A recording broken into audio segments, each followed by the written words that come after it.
Hey yo guys, welcome to my TNA Hard Justice pay-per-view review. Now I just finished Hard Justice today and wow. I mean, I watched part of it on live stream on the night of the pay-per-view on Sunday, but wow. Worst pay-per-view of the decade. Oh my god.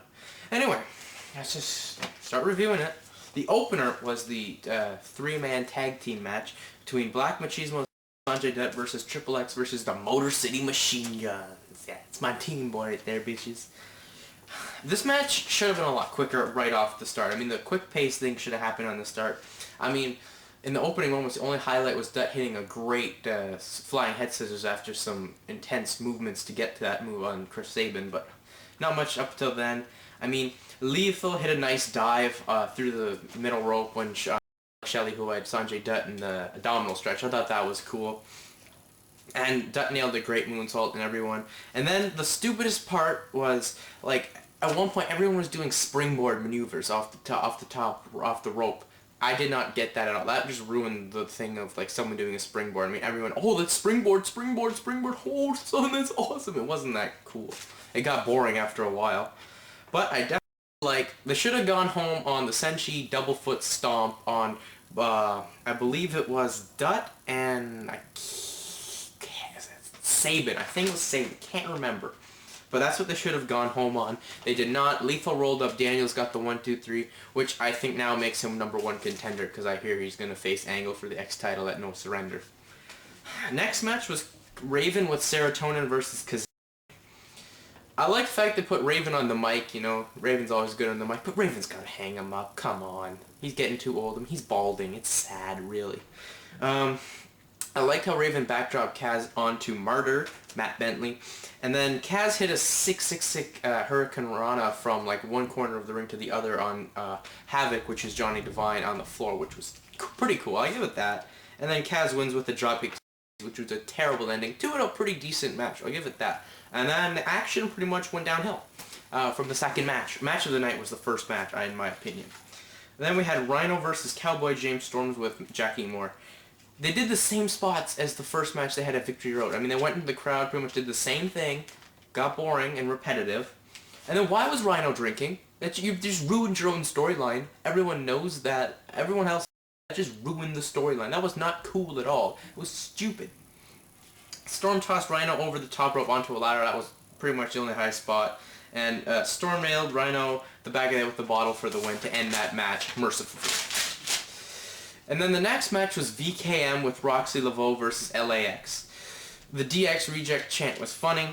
VKM won after powder to the eye on Hernandez, who's going for the border toss. And Hector Guerrero came down, said to restart the match. And then Homicide rolled up kick James, which was the theme of the night, roll up victories.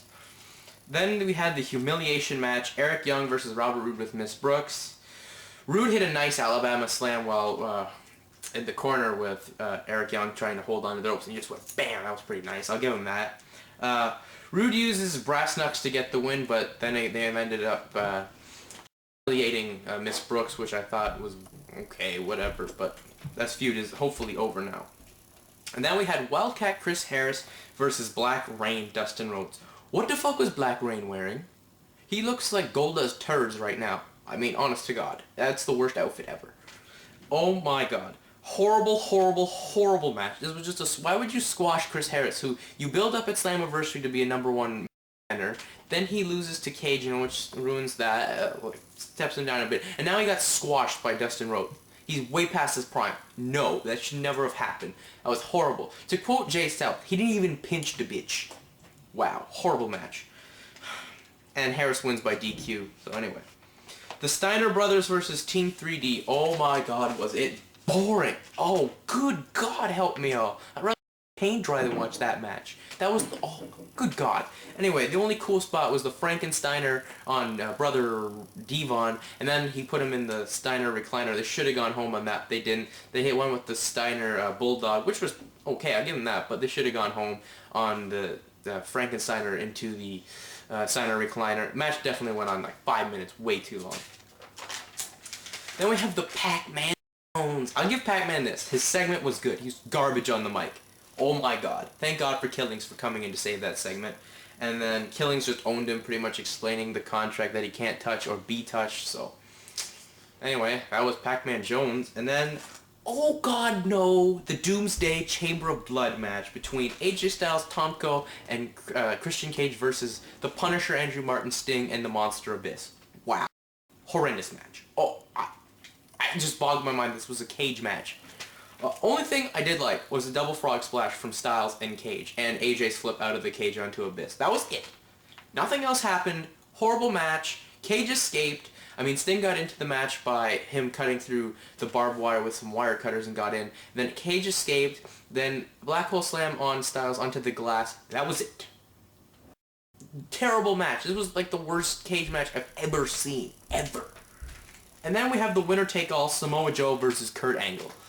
Wow. I mean, these guys, granted their feud went on a way too long. I mean, this feud didn't go on too long. They've just had a horrible match here. The storyline they built up to it was terrible. I mean, only thing I can say good about this match, Angle had some sweet attire, I'll give him that. And, I mean, he missed the moonsault. I mean, that's all I can say that happened in the match. You didn't miss much if you have seen the other matches. I mean, the whole world saw this ending happen, okay? Everyone on Skype that was watching it with me, we all called it. I mean, come on. If ECW Hardcore 07 can call this ending, you know you're having a bad pay-per-view. I'm just kidding, Jim. You know I'm kidding. But anyway, oh my god. I mean, Karen Angle tries to give a chair to Joe. Joe goes for it. She pulls it away, gives it to Angle. Angle clocks Joe. Angle wins all the titles. This pay-per-view gets a 2. Okay? This pay-per-view is just as the quality of WCW Greed. Wow.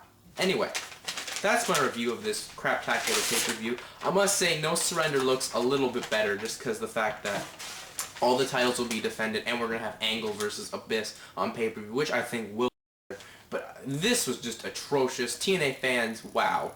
You can't defend this. And then there's Doug, who has an MSN conversation with Big Rob saying, this was the best pay-per-view of the year. The second best. He honestly said that. It was fucking awesome. He said it was a fucking bomb. No, this was garbage. Oh, come on. Bill and Doug, why are you watching this through TNA super duper vision? This was horrendous. How can you be proud of themselves that they put this on? It was the worst pay-per-view I've ever seen. Oh my god, to quote Don West. Oh my god. Anyway, guys, I'm out. Special little note, Miss Noxide, you know, we all know I have accepted his challenge, and I think Friday may be the first video, and the topic is going to be the worst wrestling matches ever, the worst gimmick matches ever, and yeah, I'll make a little note on that. I have some stuff to talk about, but I'll talk about that later in the week. I don't have time today. Anyway, I'm out. Peace.